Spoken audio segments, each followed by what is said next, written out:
Opakruoth Nyikwara Mugiro kama na nyoko mutera Mugi TV kaune wang sai chenro maro marang'ich welo bang' penj to mbaka gi Dr. Davji Atela. Dr. Davji Atela en jagoro mongirore KMPDU mano Kenya Medical Practitioners and Dentists Union. Gimomiyo wadhi go kod mbaka en wach mar ng'anyo mar midhiero mokwako sekta mar thieth. Wadhi go kod mbaka ni to koro ang'o matimore kendo sani. Waneno ka nurses moko ng'anyo gimbe gichiko ni gidwa donje ng'anyo. Wantiere ka gi Wilson Ochuka jaka Boch Kobita kaka jaloko marwa an kaka pile nyinga Trevor Ombija jandingo panga jonyakach dendo nombija taya nyakwar guok ocha pesa nagiweche manyien mawango. Before the police arrived, the members of public had managed to fatally subject the two suspects to mob injustice. Rakruok e kind jonjore gi obila e boma mayala oweyo obila achiel gi hinyruok ka jopiny bende onego janjore achiel. We will not call off a strike. Then next year I call again. Then next year I call again. Tunamalizana. Jotije mbalariany orido chung' margi kendo nyiso jonyuol mondo gol jopuonjre odhi pacho ni mar ng'anyo margi pod oniano. And if you continue using brutal force, we will not be cowed. We will instead go ahead and call for a regional strike. And if the issue is not resolved, we shall escalate the industrial action to be nationwide. Jochiw thieth mamoko singo riwore gi nurses ma Siaya e ng'anyo mar sundo sirkal mondo winj pachgi.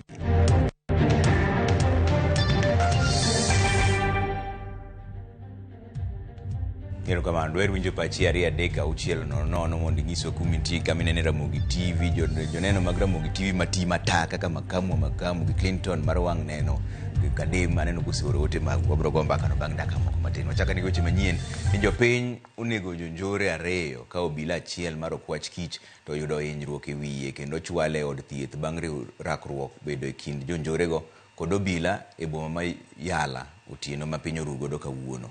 Kaka Steve Biko leronwa OCPD magemi Yala Charles Wafula oyango rochruok mar arita e gwengego kama wacho ni koro jo maundu mayo jopiny ong'we yamo kod pikipiki. Otieno wa piny rugo tich adek, rakruok nobedo kendo obila mar okwach kich mane nitiere apedha kod jonjore ariyo manoriko nitiere apiko. Bang' weyo obilano kod hinyruok e wiye, jonjorego notomo ng'wech to kata kamano jopiny norakore kodgi kendo tieko ngimagi kanyo. Around Mosque area, one of our officers who is attached to DCI managed to find two young youths who are armed with a clobber, a metal bar, which is here, and on the process he challenged them to find out what they were doing, but instead they opted to attack the officer, and as a result of that, the officer was critically injured on the head, but he managed to struggle with them and he managed to snatch this item from them, and he used the same equipment to defend himself. So the two suspects managed to run away, but lucky enough, members of public who were around also, during the process, they cornered the suspects within the estates, and you realized it was night hours.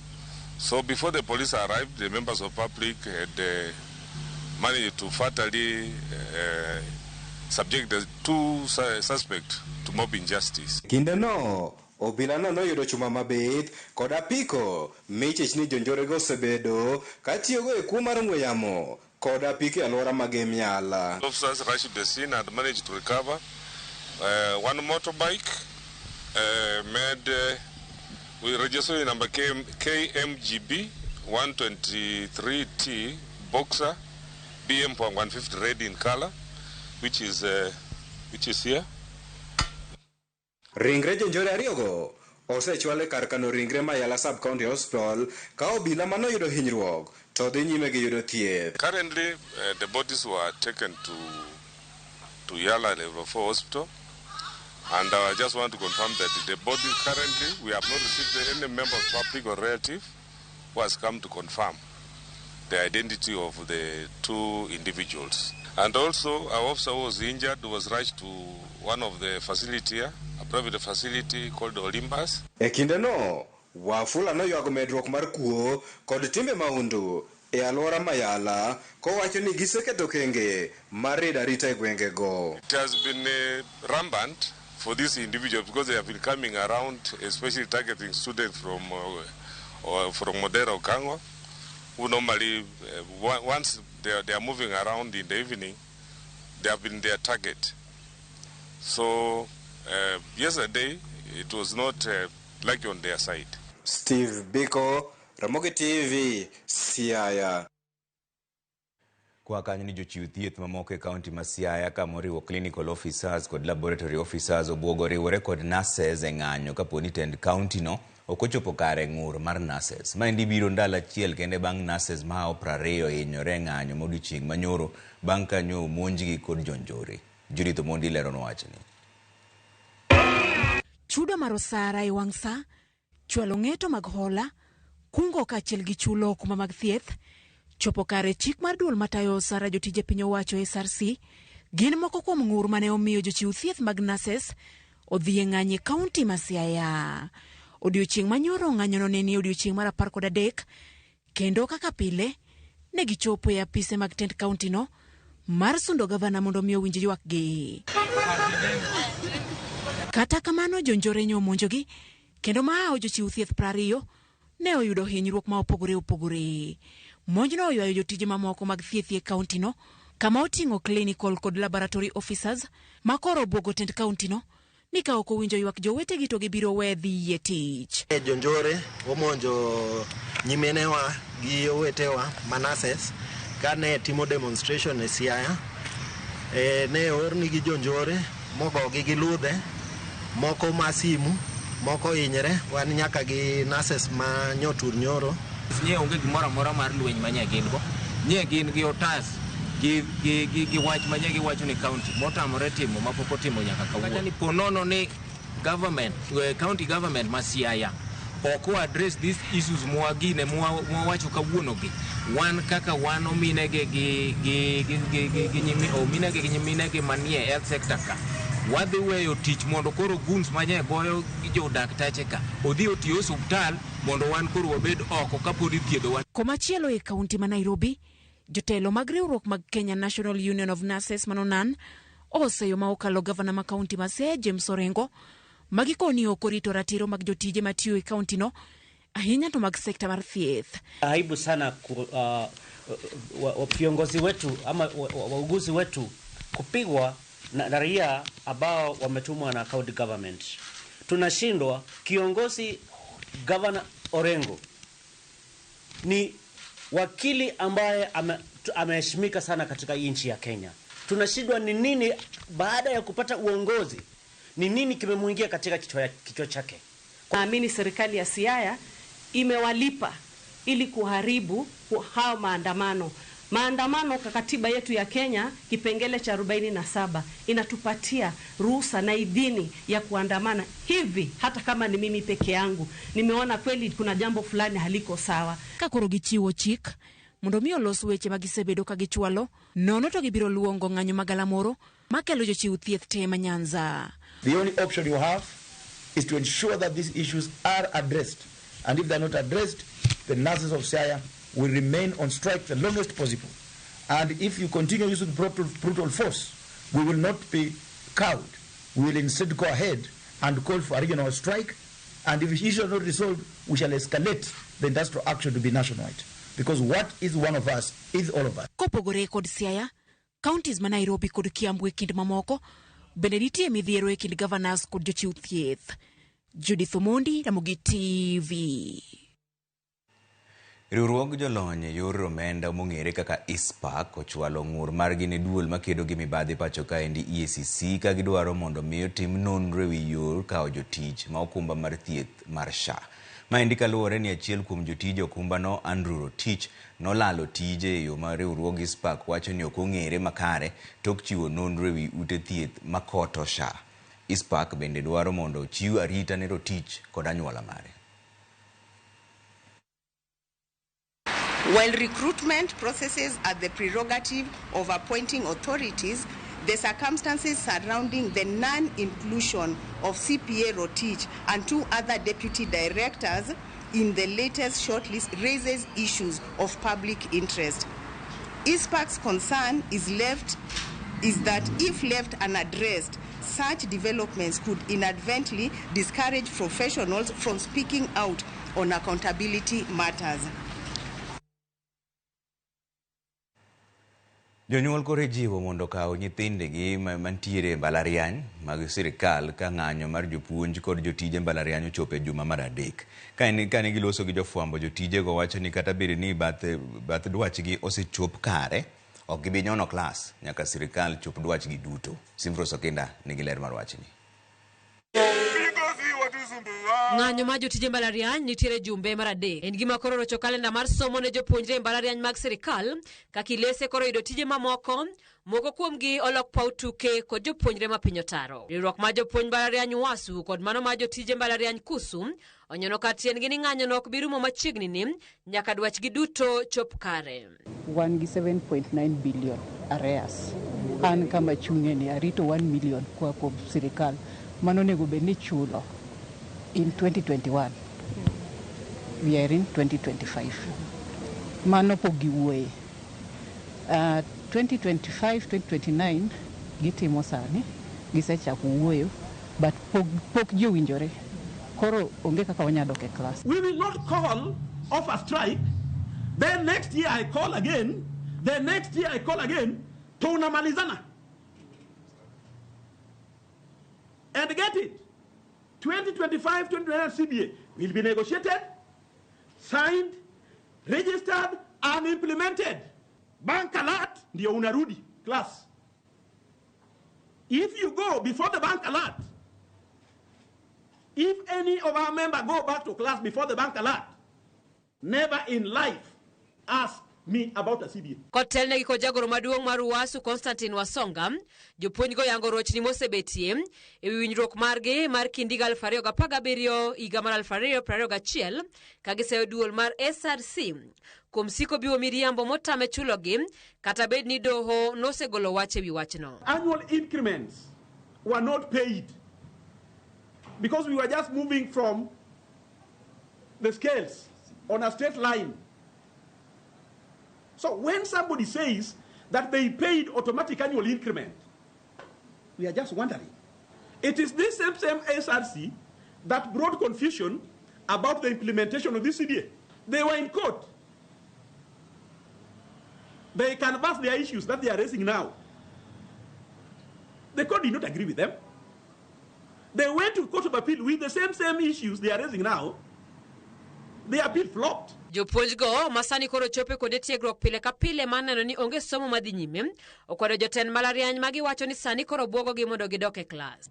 We are going to stand steadfast, and this is a rallying call to everyone here at the University of Nairobi. We will stay steadfast. You stay out until and when 7.9 billion is paid. So no one should actually intimidate us. Mokuom kode tiegruok koro jiwo jonyuol mondo kaw nyithindegi ka gilero ni kata ng'anyo no rumo, gibiro chako margi kaluwore koda chiedh nade ma gikale kaka mbalariany. To the parents, you can as well now come and pick your students. They are just loitering around. To the students, it's about the government and its inability to honor even a court order. We will stay put. Thank you very much. Simfros Okinda, Ramogi TV. Migao mar thieth e kaunti ma Migori ochako chenro mar chwalo thieth ka itiyo kod lony manyasani. Jatend migao mar thieth e kaunti ma Migori Caleb Opondi wacho ni giseyudo masinde 529 ma gidhi tiyo godo e ute thieth 80 e kaunti ma Migori. Opondi wacho ni jochiw thieth bende oseyudo tiegruok makare e yor tiyo kod masindegi. Omedo bende ni kaunti no kaluwore kod chenro ma kamago osegoyo kenge makare mar jiwo thieth ne jopiny.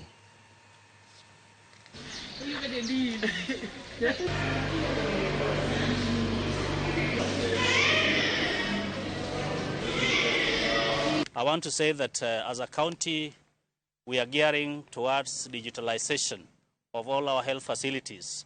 And in this regard, we have distributed 529 tablets to digitize our public health facilities. Phase 2, 167 healthcare workers who are trained, and a total of 422 healthcare workers who are trained on Taifa Care Tibabu. And the devices have also been received, and the department has received 529 tablets, as I had said earlier, to support digitization. And in the initial phase, we piloted 17 health facilities, and the second phase, we are rolling out additional 80 facilities. We shall not be seeing patients working with papers from one service point to the other. And even the long time of waiting by the patients will be drastically reduced. Riwruok jodong Luo bade ma Nairobi ojiwo oganda mondo mi onya kwe e kindgi kendo tim siasa manyangafu. Ka otelnegi gi ogai margi Tom Odongo, jodongo go siro dwaro mar kanyakla mar Luo kod jiwo achiel mar jopiny. Jodongo go bende nojiwo rawere ni kik giring oko mar dwaro mag Luo, kitgi gi timbegi, kata obedo ni sani gimako motegno lony manyasani.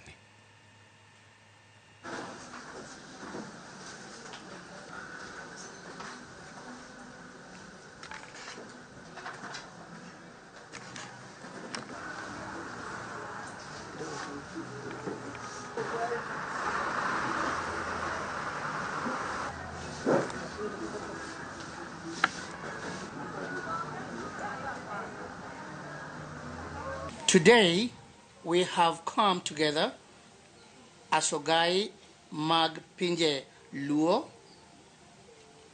to address three important matters that touch the very heart of our people. That is one, unity and peace. Political space, cultural dynamic of Oganda Luo. Gima duong' momiyo ne wan kae mokwongo en weche wa mag riwruok kaka oganda Luo. Ka wagoyo erokamano kabisa kaka donyoche otimo weche mancho timore e kind jaduong' ma jatendwa Ker Odongi Randa kod Nyandiko. Ne giwacho ni mondo joluo oring kanyakla kendo mondo riwre owuoth kanyakla. Bas wadhi yu moro machuok taneno ote maru makamu kani Kisumu kanyo chini Trevor Musna Baba, Raila Amolo Odinga, min piny Aida Odinga gi jatenda Super PS Raymond Omolo. Walemo negi ni mondo Nyasaye omed gi ndalo gidaga ming'a e piny ka. Erokamano ahinya makamu. Neno kama chielo bende nitiere kaendi Mababa Twins maro Njinyo wacho ni wan kaka jopiny emonego wamiyo obila report kapo ni nitiere achich kuonde ma wadakie. Sirikal onego rangane yo ma ginyalo tiego godo ng'anyo matimore sekta mar thieth. Erokamano. Machielo bende nitiere Ramogi TV ma jakom Gideon Ochuka wuod Kabondo Trevor Imre. Waneno News Mos ka wan Kabonde Homa Bay kaendi kendo olera dua. Wan kaka joboda boda wamedo mana goyo erokamano ne jatendwa magin patrons magwa kamoting'o Governor marwa Honorable Gladys Wanga kachiel gi jatelo George Ogutu Osman. Erokamano. Machielo bende wacho ni aneno news kan wang'e long'o kadem piny ber kendo wariyo maber mos na jaoda min Precious gi Lovet Ann Clinton mar wang'e long'o kadem. Erokamano ahinya. Oduogo bang' dakika matin, kik idhi mabor ahinya.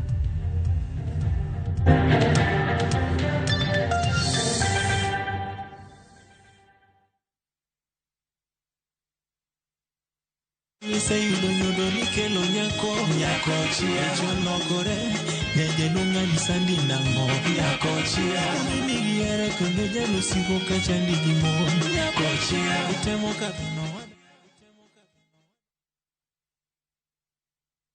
Royal Mabati Factory Limited kelo ni fuongruok e nengo. Deca Roofing Tiles achiel kuom ceiling 500 kod steel trusses kuom ceiling 255 mita. Wakelo ni mwandu kamora mora ma intiere nono maunge chudo. Gochno sani namba 0722 63 kata ket order e www.royalmabati.com.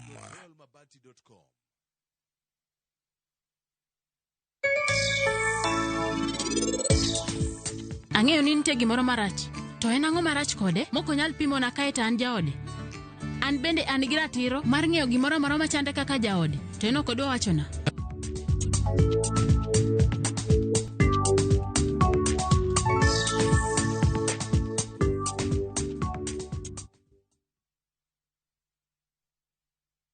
Chakre dho nam lulwe nyaka e nderni mag boma maduong', pesa ka pesa nigi sigande. Kae en kar dak mar joloko ohala. Growth wa mostly bedo attributed to consistency and hard work. Kokalo kuom jo ohala manyiso rieko margi e ohala mopogore opogore. Ka gima nyaka ikwong ing'i en location kamidwa kete dukano. Wapuonji timo ohala okang' kokang', kaka ilose, kaka ipidhe modongi, nyaka kaka irite mondo odagi. Siri mar business wane gimomiyo osebudho kabisa en ni itiye gadier. Kae kama timo gik moko gi kinda romo gi rieko kod lek mabedo adiera. Watemo choko artifacts mag luo to watiyo kod gas decoration e ot ka. Ohala gi mwandu gi Cleophas Oluoch, tich ang'wen saa 1:45 otieno. Kik bai.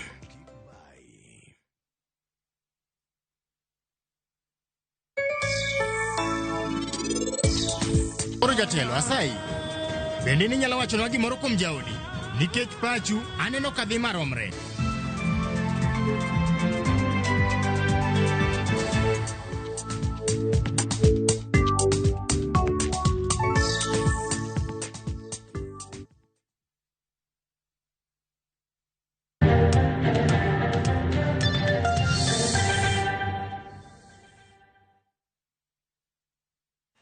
Erokamano kuom keto Ramogi TV kaendi. Moko kuom jodongo ma pacho kaendi oywak ne sirikal ewi pek mar ngima momiyo ok ginyal dak ngima maber.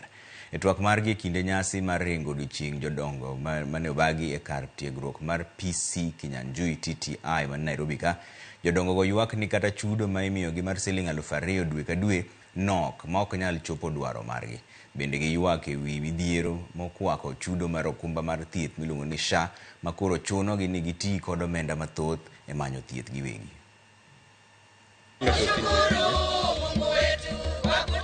Kienda hospitali wanalipiwa mara moja na SHA, hiyo ingine wanaambiwa haiwezi lipa. Ya pili, shida ingine wakongwe wako nayo ni njaa. Wakongwe wanalia kwa ajili kanisa zetu zimekuwa na mtindo wa kutumia public system ambazo ziko na sauti ya juu sana, na wakongwe hawana nguvu ya kuvumilia hiyo kelele yote. Unakuta wengine badala ya kwenda kanisani wanakuja karika, wanasema heri pale. Tuko pia na programu ingine tunawatumia nyinyi wazee katika ofisi zetu za machiefs na assistant chiefs. Kwa kila assistant chief tuko na wazee karibu 6 ambao wanasaidia assistant chief. Na programu yao wataanza kulipwa na already imefanyiwa public participation na mtaanza kulipwa. Kambi mar Royal Media Services komako record Zizi Africa Foundation chano bago kidienje 4 mag twak mamulo weche somo kochakore tarik 13 dweni e boma ma Nairobi ka. Kanolose kinde yango chenro ne long tich mar Royal Media Services, director mochung' ne kidienje mar weche manyien Linus Kaikai okoni twak makamano biro nywando jopiny, apisas mag sirikal, jotend riwruoge, jopuonj kod jokanyo mamoko kaka yor fuono ne jopiny weche magingo kod penjo bende. Twak mokwongo mochan tarik 13 dweni biro bedo mar somo mar CBE ka ing'iyo chenro mokete neno ni jopuonjre mawuok e junior school kadhi e senior school ok obedo kod midhiero. Mengi yanayoathiri sekta ya elimu kwa sasa hivi yanahusu ama yanahusunisha watu wengi nchini Kenya. Kwa hivyo jukwaa hili ambalo tutaliandaa kuanzia tarehe 13 mwezi huu wa Oktoba itawapa nafasi wa Kenya wengi kupasa sauti zao na kutoa maoni yao kuhusu masuala yanayohusu elimu nchini. Je, ni vipi kurekebisha masuala hayo ambayo hajaenda vizuri?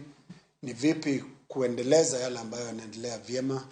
Riwruogni wan riwruok ma wabiro timo gik miluongo ni town halls, wabiro bedo gi romo mopogore opogore mabiro chiwo thuolo ne jopiny mimondo owuo kata ochiw pachgi e weche mag somo e Kenya ka. Kaka ung'eyo sani wantie kod pogruok mang'eny matimore somo, to mimondo pogruok kata lokruok ma piny owacho temo timo ni odhi maber, dwaro ni mondo jopiny obed jok manyalo bedo ni gigolo duondgi to bende gichiwo paro.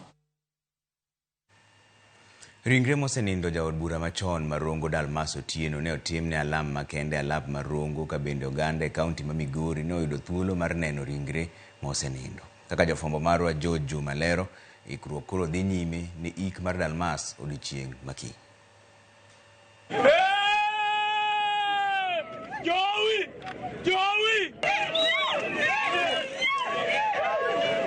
Ma otelo ni ik mare mochan odiochieng' makiny. Ringre mosenindo Dalmas Otieno rwake kod oganda mathoth kawuok e paw ndege no Malichota nyaka lapno Marongo kama ne otimne alam. Oganda kidienje mopogore opogore ma oting'o jomiel kod dawere ne otelo e rwako ringre mosenindo Dalmas Otieno ka gigoyo sigweyo kod wende mopogore opogore. Poranile malo pinyo kuyu diech koro yoro e jowi jamuomo ya Agamo yuak, Rongo yuak, Migori yuak, Awendo yuak, Ranene yuak. Mosenindo Dalmas ne otim nende kod familia mare kod oganda mamoko kaka jatelo mane ohero dongruok kod kwe ka bende koro jiwo jotelo kaunti ma Migori mondo luw kit mosenindo. Biro ko osiepu kendo babau kendo jadongruok mosegero Rongo ka. Mos ahinya ne jorongo, mos ahinya ne jo Migori. To nyaka ung'e ni Dalmas Otieno nochung' ne gimiluongo ni peace. Donge kamano. Nochung' ne hera. Omiyo nyaka wahere uru, wariwre mondo wager Rongo gi Migori County. Adwoko nwero kamano ahinya. Kiny wanere uru kwa iko kwa kowo jaduong' Dalmas Otieno Anyango. Erokamano uru jothuru. Jotend siasa mane ochopo alamni mar mosenindo Otieno ma oting'o gavana ma Migori Ochilo Ayako, jobeno Marongo Paul Abuor kaachiel kod woman rep e kaunti ma Migori Fatuma Mohamed bende ne opuoyo mosenindo kaka jatelo mane ohero dongruok kaachiel kod riwruok. Dalmas ne ng'ama ohero dongruok, nohero ang'o? Ni to kendo Dalmas ne ng'ama riek, ne en ng'ama nade? An kaka Ochilo nyocha waloso hera gi kwe makende e kinda gi Dalmas, kendo nyocha osegwedha man bende abedo ja family mare. Dalmas ne chal mana kaka ineno in kama, to kinda ne gi sombe te emomiyo josakwa nohere, to an bende kinda na gi somba be emomiyo jokamagambo nohera. Koro Dalmas nohera ahinya e sakwa kocha, te Irongo ka be an nohera ahinya. Donge mana dieri? Ema norwaka e siasa. Kana aloka to gi sanduga e tok matoka na nyono ka Dalmas ma kwae rusa kaka nyathine ni monda chung. No chunga kosa no kochunga. To nyochumia kosa okumia. Omiya ang'eyo ni jorongo uchung' koda. Dalmas Otieno mabiro iko kawuono ne en ng'ama osiepna kendo ne ng'ama wuonwa. Omiyo kawuono iko ng'ama duong' mosekonyo ji mang'eny e Rongo ka. An awuon machung' ka kawuono ni Dalmas Otieno osekonya ndalo mana somo. Dalmas Otieno osekonya ndalo mana goyo ohala. Gavana ma Migori ne okwayo oganda e kaunti ma Migori mondo ne ni koro giketo kwe e kinde hik mar mosenindo Dalmas Otieno ma ochan odiochieng' makiny. Koro kiny wakwau ni wend Dalmas dhi bedo welo madongo, welo mang'eny, kendo kaka neno piny chalni dipo ka ker mar Kenya obiro. Kiny biuru ng'enyu, kiny urit kwe makende. George Juma, Ramogi TV, Migori.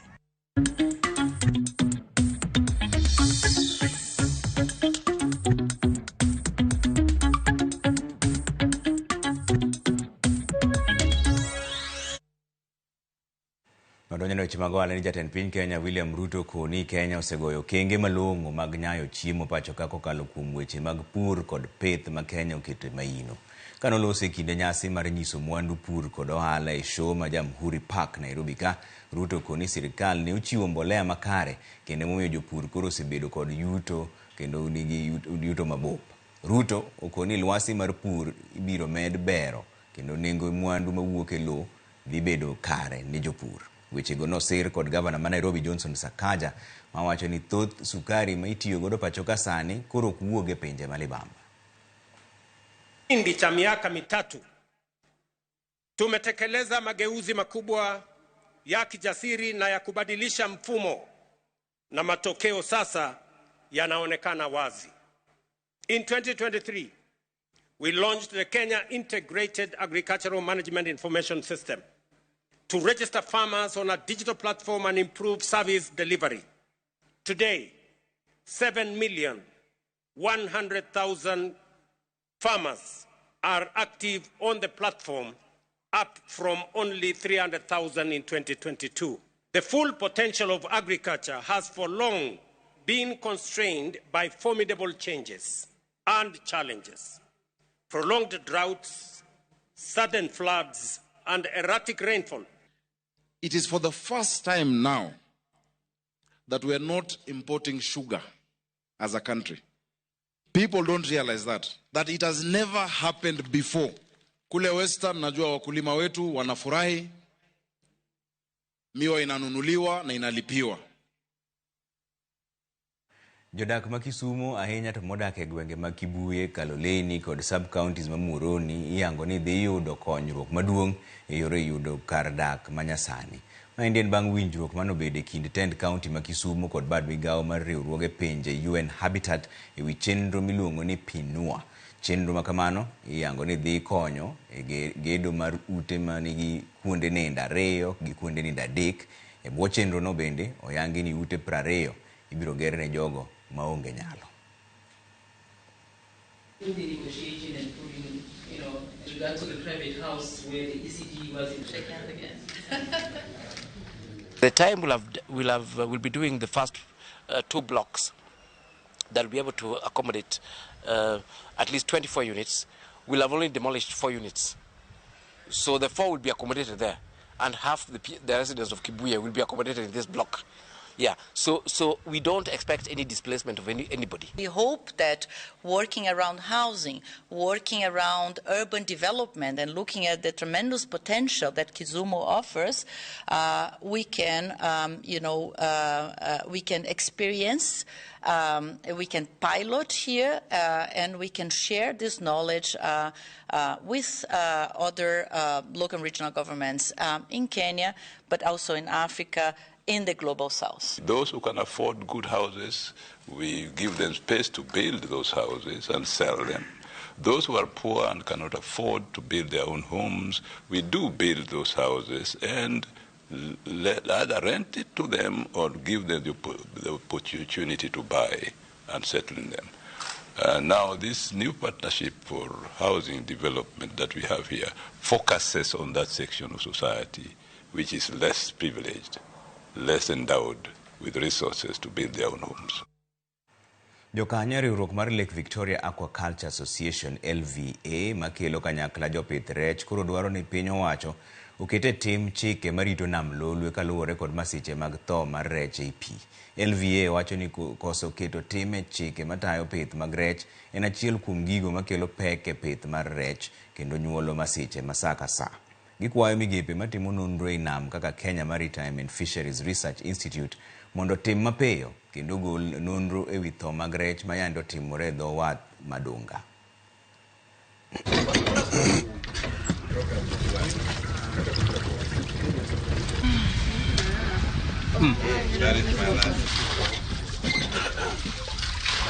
Wadwaro mondo sirkal okaw gini ma family. It is not a political issue. En mondo gibi giwach ni nam onego orit kama. Ingine nam ni oken mar Kenya kende. Uganda, Tanzania, en mar the region, mar East Africa. Skoro gimatimore kandi concern marwa ni one ne wakwero certain things. Mawa winjore ni the new regulation nego be. Gigo did not say tim nyakasari. My back in the beginning of the year, mani wachako weche gisani one in October. Tupoko timgi. It is a bit not, it's not a good thing. To koro gik matimoregi, ji dhie nam, ji timo ohala, ji puko gik moko, onge regulation, onge ngama nono gik malongo. To namo ni dhi kethore. Generation mabiro biro suffer. Kata sani, wanyalo rado gi tuoche, kata gik moko manyalo hinyo gi marach because of this lack of proper regulation and enforcement.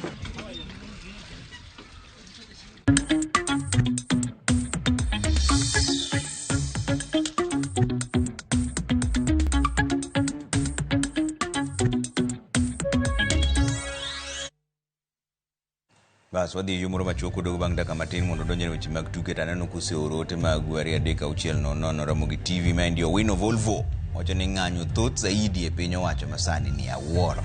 Erokamano ahinya Wino Volvo. Ramogi TV ma Pastor Omondi otiche mar gemo nyenyore mos na jaoda Sara Otieno gi Archbishop Odhiambo Gora gi Olo Oyanda gi Bishop Omolo Olongo. Erokamano ahinya. Ramogi TV an jamta wuoda Wasi Border, watching live from Awasi Border. Wan kod Okinyo Chogo, Lewis wuoda Wasi Border, Kungu Dominic gi wuoda Wasi bende wan go ka. Trevor William Nyadawa kan mawego ka endi antiere weche manyien kaka pile. Wageno ni weche mag thieth biro losore mondo jopiny owe medo hinyore. Erokamano ahinya. Uduogo bang' dakika matin kik idhi mabor ahinya.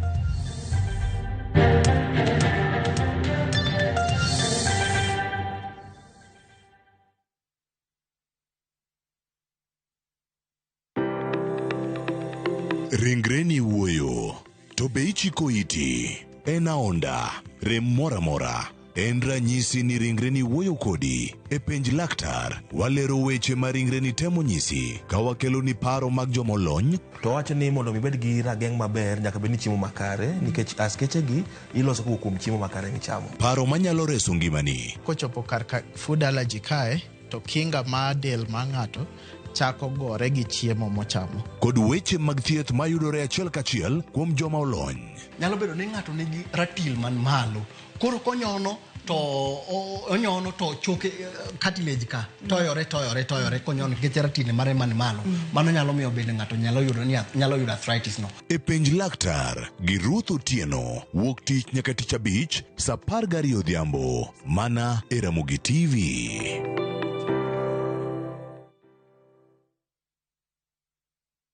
Kama leo sina, Mungu haweza ridhia. Mungu fundi, vyote vilivyo vyako viwe vya kwangu, kumbe vya kwangu alishaniandikia. Nikiamka ni ukitaka kupata sikiza tuni ya huu wimbo, tafadhali bonyeza *860*417#. Kumbuka, Skiza na Citizen ni nyumbani kwa wasanii.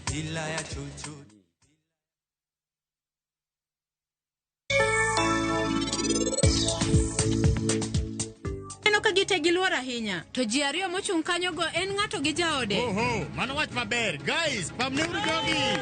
Ang'eyo ni nitie gimoro marach. To en ang'o marach kode? Moko nyal pimo na kae to an jaode.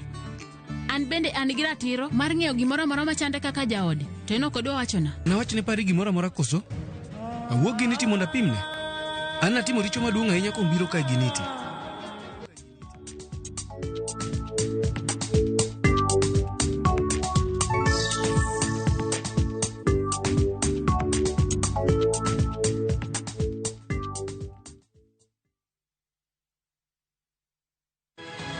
Nyikwa Ramogi, bedi her mar loko puothi obedo ohala madhi maber kendo med yuto mari. Ober nikech en crop manyalo miyo pidh kata gwen, pidh dhok iyo mayot. Wakelo ni chenro mar pur gi ohala. Chakre ikolo nyaka geng'o kute machamo pithwa. Pur mar nyanya nyaka ing'e tuoche mag nyanya mokwongo. Mar ariyo nyaka ing'e yedhe migoyo nyanya. Puonjri yore mabeyo kendo manyasani mondo imed keyo mari. Mondo yud yuto maber en ni niang' nyaka ido maber miol ne pi timne irrigation. Kaka chiro medo lokre, wanyisi gigo mausre kendo nigi nengo kaka kinde loko. Koro rabonda nuka pure kota eka nika pure maber balose tayute molok kana yudo oduma e puodho mar kota eka. Tudri koda an Alori nyaka Black tich adek saa 1:45 to mana e Ramogi TV.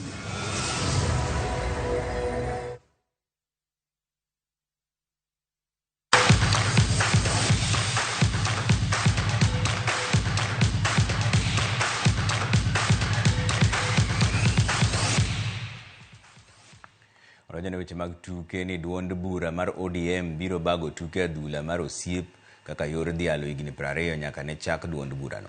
Timbe 4 madongo mapacho ka oyier mondo miyo BPM e tukego. Timbego gin Gor Mahia, FC Leopards, Shabana gi Bandari.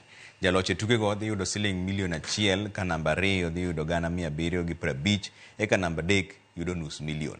Jaod bura mar Arieda Otiende Amolo wacho ni magi gin mana tuke mag mor mag osiep.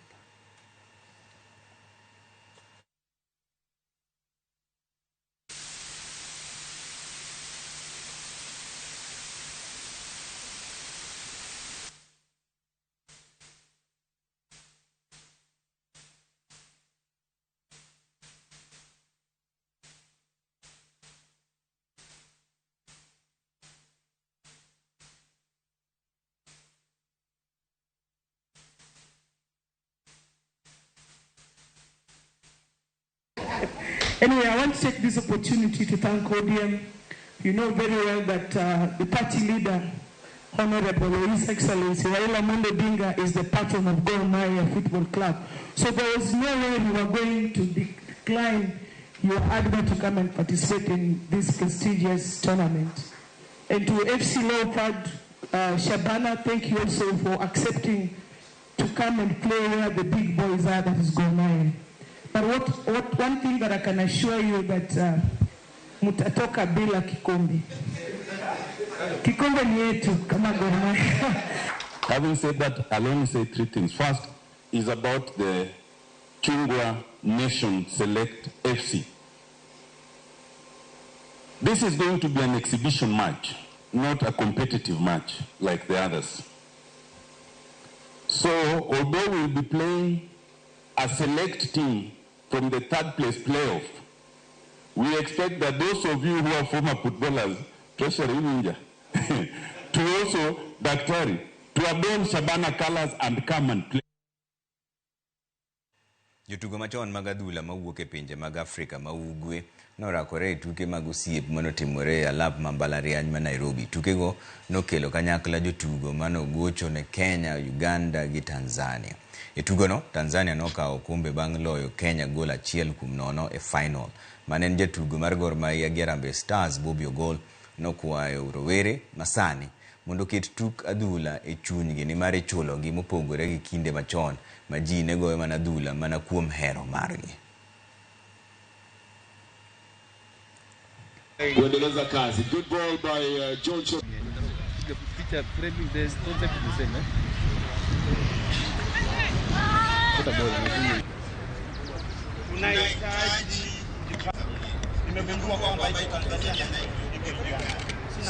Naona maarufu wengi kutoka Kenya wapo hapa, wa Tanzania, wa Uganda, kwa ni jambo zuri sana. Kwa upande wetu sisi kama Tanzania, mimi kama captain tunawashukuru sana Kenya, umetupokea vizuri.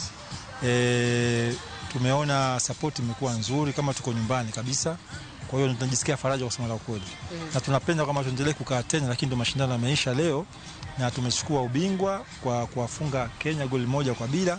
Kwa hiyo pongezi kwa wote kwa sababu ni jambo ambalo tunalolianza.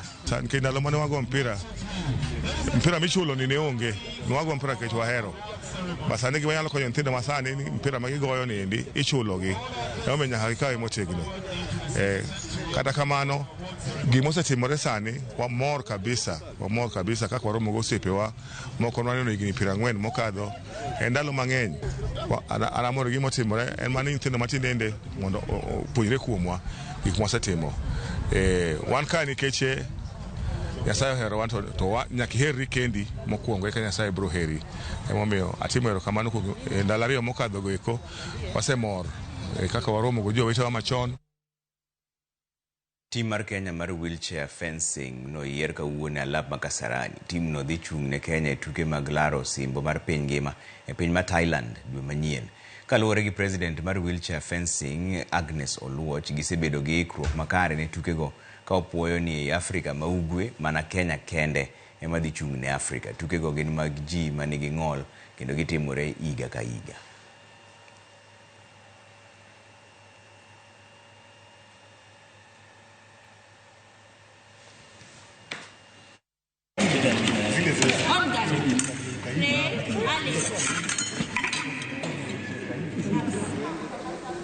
We are here today at Kasarani. We are having trials for the wheelchair fencing. We want to select a team that is going to represent the country in the World Championship, Thailand, come November 2025. Okay, we have the World Championship that is coming in Thailand. Fencing is one of the events that are coming up. And that's why we are today here to do the trials for fencing to select the team that is going to represent the country in. So far, I can say that wako somewhere, but not really, because wanafanya vitu zingine zenye they're not good for fencing. The techniques are still not okay. The basics, they know what they're doing. The parries, the points, wanajua vile wanafaa kuget, but shida ni hawajui ku-strategize. They don't know how to manage their time. They just do shasha things, but right, they're okay.